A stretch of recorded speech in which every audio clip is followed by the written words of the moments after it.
Hi friends, હું doctor Nirav સોની, orthopaedic સર્જન. આજકાલ આઈપીએલનું fever ચાલી રહ્યો છે. બધા જ લોકો સમર વેકેશનમાં ક્રિકેટ રમી રહ્યા છે. એવામાં બહુ બધા પેશન્ટો આવે છે અમારી પાસે, જે લોકોને રમતા રમતા બોલ પકડતા વખતે કાં તો જે લોકો વોલીબોલ હમણાં ફ્રી છે અને રમે છે એ લોકોને ફિંગરમાં ઇન્જરી થતી હોય છે. અને ઘણા લોકો આવે છે કે અમારી આંગળી સાહેબ આગળથી આટલી બેન્ડ થઈ ગઈ છે. એ જે વસ્તુ છે જે બેન્ડ થઈ જાય છે એને એ પ્રોબ્લેમને અમારી ભાષામાં મેલેટ ફિંગર કહેવાય છે.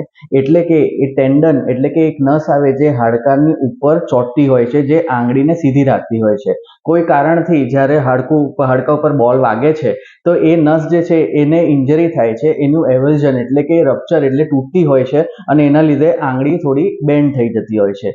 એવા કેસીસમાં તમારે ઓર્થોપેડિક સર્જનને કન્સલ્ટ કરવું જોઈએ, એનો એક એક્સરે કરાવવો જોઈએ. જો ખાલી ટેન્ડન ઇન્જરી હોય તો ઘણીવાર ખાલી કન્ઝર્વેટિવ એટલે કે પટ્ટીથી 4 to 6 વીક્સમાં સારું થઈ જતું હોય છે.